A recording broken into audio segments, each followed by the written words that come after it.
సభ అధ్యక్షులు, వేదిక మీద ఉన్నటువంటి పెద్దలు, మిత్రులు అందరికీ జై భీమ్. ఈరోజు ఎంఐఎం పార్టీ తరఫున అమిత్ షా, హోమ్ మినిస్టర్గా ఉన్నటువంటి అమిత్ షా, బాబాసాహెబ్ అంబేద్కర్ 75 సంవత్సరాల రాజ్యాంగం అమలు జరిగి విజయవంతంగా రాజ్యాంగాన్ని మనము అందరం కూడా అనుభవిస్తున్నటువంటి సందర్భంలో పార్లమెంటులో 75 సంవత్సరాల రాజ్యాంగ దినోత్సవాన్ని సందర్భంగా అనేక మంది మాట్లాడారు. మరి అమిత్ షాకు కూడా అవకాశం వచ్చినప్పుడు ఆయన మనసులో ఉన్నటువంటిది, లేదంటే పార్టీకి సంబంధించినటువంటిది, వాళ్ళ ఏజెండాకు సంబంధించినటువంటి విషయాలను బహిరంగంగా మనకు చెప్పాడు.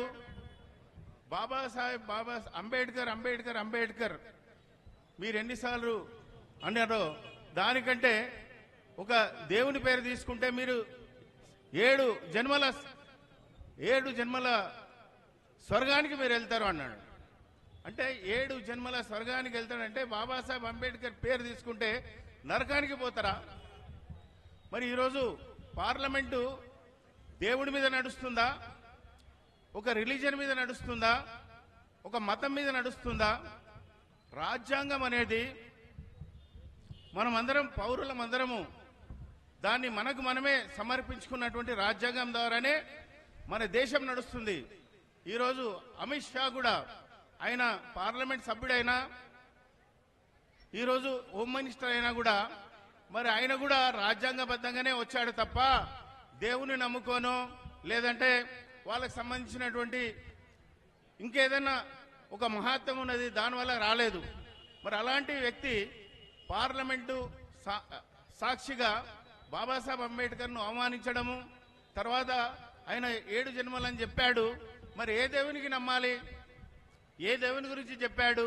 అది చెప్పలేదు. మరి Babasaheb Ambedkar riddles of Hinduism అనే పుస్తకం రాశాడు. మరి ఆ దేవుళ్ళంతా కూడా మనకు ఎవరెవరు ఏం చేశారు, వాళ్ళ వల్ల ఏమి మేలు జరిగింది, రాముని వల్ల ఏం జరిగింది, కృష్ణుని వల్ల ఏం జరిగింది, మిగతా దేవుళ్ళ వల్ల ఏం జరిగింది, అవన్నీ కూడా మనకు స్పష్టంగా ఆయన పుస్తకంలోనే రాశాడు. ఇంత రాసినప్పటికీ మరి అమిత్ షా ఏ దేవుని గురించి చెప్పాడో చెప్పలేదు, ఏ దేవుని నమ్మాలో చెప్పలేదు.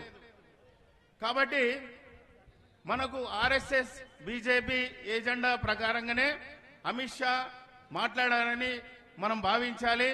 అలాగే 75 సంవత్సరాల టైంలోనే ఈ విధంగా జరగలేదు. 50 సంవత్సరాల టైంలో కూడా 1998 టైంలో కూడా 50 సంవత్సరాలు పూర్తయిన సందర్భంగా పార్లమెంట్లో ఇలాంటి చర్చనే జరిగింది. జరిగినప్పుడు 3 బ్రాహ్మణులు ప్రధానంగా ఉన్నారు. ఎవరు అంటే అటల్ బిహారీ వాజ్పేయి ప్రధానమంత్రిగా ఉన్నాడు, శంకర్ దయాళ్ శర్మ రాష్ట్రపతిగా ఉన్నాడు, చీఫ్ జస్టిస్గా వెంకటాచలయ్య ఉన్నాడు. వీళ్ళందరూ కూడా బ్రాహ్మణులే. ఈ 3 బ్రాహ్మణులు కలిసి రాజ్యాంగాన్ని సమీక్ష చేయాలని చెప్పేసి పార్లమెంట్లో ఒక తీర్మానం చేశారు. ఆ టైంలో మరి మాన్యవర్ కాంశీరామ్ ఉన్నాడు కాబట్టే దాన్ని అడ్డుకొని దాని మీద పూర్తిగా దేశమంతటా తిరిగి చైతన్యం చేసి రాజ్యాంగాన్ని ఎందుకు వీళ్ళు సమీక్ష చేయాలనుకుంటున్నారు, మరి 3500 సంవత్సరాల నుంచి వాళ్ళ హిందూ సమాజంలో బ్రాహ్మణ వ్యవస్థలో భారతదేశంలో ఉన్నటువంటి ఎస్సీ ఎస్టీ బీసీలు 90% ఉన్నటువంటి వాళ్లకు ఎన్నో అన్యాయాలు జరుగుతున్నాయి. వాళ్ళు ఎప్పుడైనా సమీక్ష చేసుకున్నారా అంటే ఇంతవరకు వాళ్ళకు సమాధానం లేదు. వాళ్ళు హిందూయిజంకి సంబంధించినటువంటి సమీక్ష చేసుకోకుండా మనకు భారతీయులందరికీ కూడా సమానమైనటువంటి అవకాశాలు ఇచ్చినటువంటి భారత రాజ్యాంగాన్ని, బాబాసాహెబ్ అంబేద్కర్ రూపొందించినటువంటి భారత రాజ్యాంగాన్ని సమీక్ష చేయాలని చెప్పేసి 50 సంవత్సరాలప్పుడు కూడా చేశారు, మరి ఇప్పుడు కూడా చేశారు. అలాగే 19 49లో బాబాసాహెబ్ అంబేద్కర్ రాజ్యాంగ సభలో సమర్పించిన తర్వాత మరి 1950 జనవరి 26వ తారీఖు నుంచి రాజ్యాంగం అమల్లోకి వచ్చింది. ఈ రాజ్యాంగాన్ని మేము ఒప్పుకోము, ఈ రాజ్యాంగము భారతీయత లేదు, ఈ రాజ్యాంగం కాదు, మాకు మను రాజ్యాంగం కావాలి అని చెప్పేసి బాబాసాహెబ్ అంబేద్కర్ దిష్టి బొమ్మను రామ్లీలా మైదాన్లో బీజేపీ ఆర్ఎస్ఎస్ అంటే అప్పుడు బీజేపీ జనసంఘం ఉన్నది, ఆర్ఎస్ఎస్ వాళ్ళు, విశ్వ హిందూ పరిషత్ వాళ్ళు, హిందూ మహాసభ వాళ్ళందరూ కూడా అక్కడ అంబేద్కర్ విగ్రహాన్ని కాల్చేశారు. అంటే అంత అవమానించారు. తర్వాత వాళ్ళ ఆర్గనైజర్ అనే పత్రికలో ఇది రాజ్యాంగాన్ని వ్యతిరేకిస్తున్నామని చెప్పేసి వాళ్ళు స్పష్టంగా రాసుకున్నారు వాళ్ళ పంచజన్యలో కూడా. అయితే ఎప్పుడు కూడా సావర్కర్ కానీ, విశ్వ హిందూ పరిషత్ కానీ, రాజు భయ్యా కానీ, ఆర్ఎస్ఎస్లో ఉన్నటువంటి అందరూ కూడా రాజ్యాంగాన్ని ఇంతవరకు ఒప్పుకోలేదు. ఒప్పుకోనటువంటి బీజేపీ, ఒప్పుకోనటువంటి ఆర్ఎస్ఎస్ ఈరోజు అధికారంలోకి వచ్చి ఈ 10 సంవత్సరాల్లో రాజ్యాంగ యొక్క మూల సూత్రాలన్నీ కూడా దాన్ని ధ్వంసం చేయడానికి ప్రయత్నం చేశారు.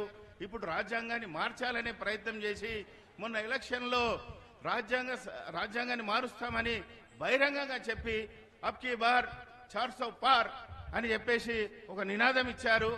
ఆ నినాదం ఇచ్చిన తర్వాత ప్రజలందరూ కూడా ఇక్కడ దళిత్, ముస్లిం, బహుజన సమాజ్, బీసీలు, బహుజన సమాజం అంతా కూడా వీళ్ళ యొక్క నిజస్వరూపాన్ని తెలుసుకొని వాళ్ళకు ఓటు వేయకుండా వాళ్ళను మైనారిటీలో ఈరోజు నెట్టివేసినటువంటి పరిస్థితి. మరి ఈరోజు చంద్రబాబు నాయుడు, నితీష్ కుమార్ల మద్దతు లేకుండా బీజేపీ ప్రభుత్వం లేదు. మరి ఆ విధంగా జరగడానికి కారణము ఇక్కడ భారత రాజ్యాంగాన్ని వాళ్ళు మార్చాలని అనుకున్నటువంటి దానికి గుణపాఠంగా జరిగింది. దాన్ని ఆ రోజు జరగకుండా చేసినందుకే ప్రతీకారంగానే ఈ అమిత్ షా బాబాసాహెబ్ అంబేద్కర్ వల్ల ఈ విధంగా మేము అనుకున్నటువంటి చేయలేకపోతున్నామని చెప్పేసి అక్కాసుతోనే బాబాసాహెబ్ను అవమానించడానికి ప్రయత్నం చేశాడు. అంతేకాకుండా నరేంద్ర మోడీ అక్కడ ముఖ్యమంత్రిగా ఉన్నప్పుడు గుజరాత్లో రాజ్యాంగం వల్లనే నేను ఈరోజు ముఖ్యమంత్రిని అయినాను, తర్వాత ప్రధానమంత్రిని కూడా అయ్యాను, లేదంటే నేను ఛాయ్ అమ్ముకునేవాడిని అని చెప్పాడు. ఆ ఛాయ్ అమ్ముకునేటువంటి వ్యవస్థ నుంచి మరి రాజ్యాంగం ద్వారా అంచెలంచెలుగా ఎదుగుతూ ప్రధానమంత్రి అయ్యాడు. మరి ముఖ్యమంత్రిగా అయినప్పుడు ఒక ఏనుగు మీద రాజ్యాంగ ప్రతిని పెట్టి వెనకాలంతా మంత్రులంతా కూడా దాని వెనకాల నడుస్తూ రాజ్యాంగం వల్లనే రాజ్యాంగం వర్ధిల్లాలని చెప్పి అందరు పోతున్నారు. అందులో అమిత్ షా కూడా హోమ్ మినిస్టర్గా ఉండే, కానీ అతను రాలేదు. ఆ రోజు కూడా రాజ్యాంగాన్ని అవమానించాడు, ఈరోజు కూడా రాజ్యాంగాన్ని అవమానించాడు. ఇలాంటి బీజేపీ ఆర్ఎస్ఎస్ యొక్క వైఖరిని ఎస్సీ, ఎస్టీ, బీసీలు అందరూ కూడా అర్థం చేసుకోవాలి. మన తెలంగాణలో షెడ్యూల్ కులాలకు ఎస్సీలు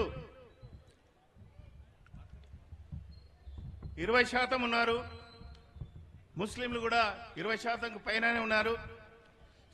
షెడ్యూల్ ట్రైబ్స్ 10%, అంటే 50%కి పైగా ఎస్సీ, ఎస్టీ, ముస్లింలు ఉన్నారు. ఇంత పెద్ద సంఖ్యలో మరి ఇంతమంది ఉన్నప్పుడు బ్యాక్వర్డ్ క్లాసెస్ని కనుక మనం కలుపుకున్నట్లయితే రాజ్యాధికారం మనదే. ఇలాంటి రాజ్యాధికారం కోసము దళిత్, ముస్లిం, బీసీలను మనం అందరం కలవాలి. కలిసే ఈ రాజకీయ పోరాటాన్ని ముందుకు తీసుకుపోవాలి. అమిత్ షా లాంటి ఎంతమంది వచ్చినా కూడా ఈ రాజ్యాంగాన్ని వాళ్ళు మార్చలేరు. వాళ్ళ యొక్క కుట్రలను బహిరంగంగా మనము తిప్పికొట్టడానికి వచ్చే ఎలక్షన్స్లో చిత్తుగా ఓడించాలి బీజేపీని.